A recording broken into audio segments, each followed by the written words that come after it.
আসসালামু আলাইকুম আব্বাজান। ওয়ালাইকুম আসসালাম। কেমন আছেন আব্বাজান?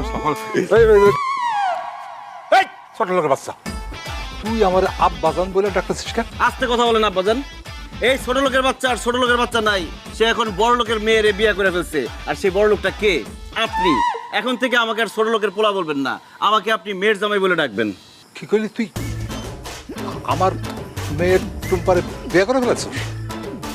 এই টুম্পা, তুই সুপার খারাপ আছিস কেন?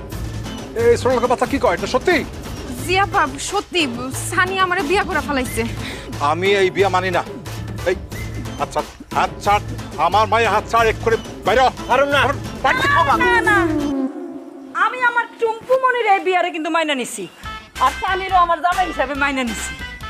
এই, এই, সুলেখা, তোমার কি মাথা খারাপ হয়ে গেছে নাকি? কি কর? আরে ওর বাপ আমাকে বাড়িতে কামলা খাটতো, কাজের লোক ছিল, তারে আমি জামাই হিসেবে মানবো? অসম্ভব। এই বাইরে বাইরে। কিসের? আমি অবশ্যই এই বিয়ে মাইনা নিব। একটু আগে তো তুমি আমার মাইয়ার কাজের লোকের সাথে বিয়ে দিতে চাইছিলা না? আমি কি সত্যি সত্যি ওর লোকে মাইয়ার বিয়ে দিতাম নাকি? বুঝলেন, টাকা পাইতো, টাকা না দেওয়ার জন্য এই মতলবটা করছি আর কি, বুঝো নাই? আল্লাহ, চাচা আপনি এত বড় মিথ্যাবাদী! এই এই সানি, ছোট লোকের বাচ্চা, তুই এখানে খাড়া আছিস কেন? তুই যা আমার বাড়ি থেকে বাইরে, আমার বাড়ি থেকে বাইরে তো তুই। ঠিক আছে, আমি বাইরে হয়ে যাবো। আগে আপনি আমারে জামাই বলে মাইনা নেন, আমারে একবার জামাই বাবাজি বলে ডাক দেন। জামাই বাবাজি ডাকটা শুই না, আমি খুশি মনে চলে যাবো। অসম্ভব, আমি তোরা জামাই হিসেবে মানি না। তুই আমার বাড়ির তখন এক্ষুনি বাইরে হবি। সানি, তোমার আমি জামাই হিসাবে মাইনা নিলাম। হ্যাঁ? আমি বলতেছি, দুইবার বলতেছি, জামাই বাবাজি আসো আসো, ঘরে আসো বাবাজি, আসো। আপনাকে অনেক ধন্যবাদ আম্মা, আপনি আমাকে জামাই হিসেবে মাইনা নিচ্ছেন। আমিও আপনাকে শাশুড়ি হিসেবে মাইনা নিলাম। আমার শ্বশুরের কোনো দরকার নাই, শ্বশুরের আদর যত্নের কোনো দরকার নাই, আমার শুধু শাশুড়ির আদর যত্ন হইলেই চলবে। আর সে আমার কি বলছে একটু আগে, যে আমার জামাই হিসেবে মানে না? কিসের জামাই হিসেবে মানে না? আমি তো আপনার শ্বশুর হিসেবে মানি না। তোরে আমি জামাই হিসেবে মানি না, মানি না, মানি না। তুই বাইরে হ। আমার বাড়ির তখন এক্ষুনি বাইরে হ।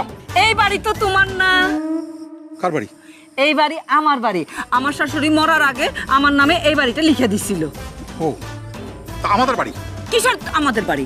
শুধু আমার বাড়ি। আর আমার মেয়ে আর জামাই আমার বাড়িতে থাকবে, তোমার বাধা দেওয়ার কোনো অধিকারই নাই। আসো তো বাবাজি, আসো। আমি ওরা জামাই হিসেবে মানি না, আমি ঘরে ঢুকতে দেবো না।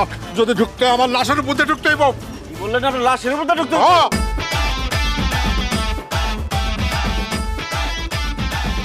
বৌদি, এই!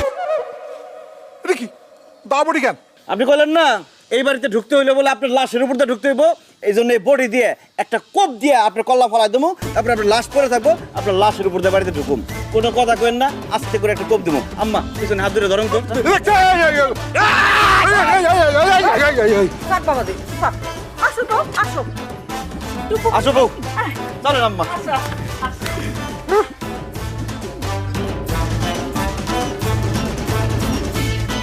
চাচা, আপনার মেয়ের তো এখন বিয়ে হয়ে গেছে, আপনি এখন আমার মুখের সামনে আর কি মুলা চুলাইবেন? দেন, আপনি আমার 1 বছরের বেতনের টাকা দেন, আর একটু আগে যে আপনার আমি 5,000 টাকা দিচ্ছি, ওই টাকাও দেন। বাবা মন্টু, বুঝছো কি, টাকা পয়সা খুব খারাপ জিনিস, যার কাছে যায় তার হয়ে যায়। কিন্তু তোমার 5,000 টাকা আমার কাছে আসছে না, ওইটা মনে করো এখন থেকে আমার, ঠিক আছে? কি কইতাছেন আপনি? এই চাচা? লাউটা কি করছি? লাউ? কত ওজন হইব? লাউটা ওজন হইব সব মিলে ধরেন 2.5 কেজির মতো হইতে পারে। ঠিক আছে, তুমি বাড়ি থেকে ভিতরে রাখি আসো। যাও যাও যাও। আর রাই খাস মতো, কিন্তু আপনি আমার টাকা দিতেছেন না কেন? কিসের টাকা?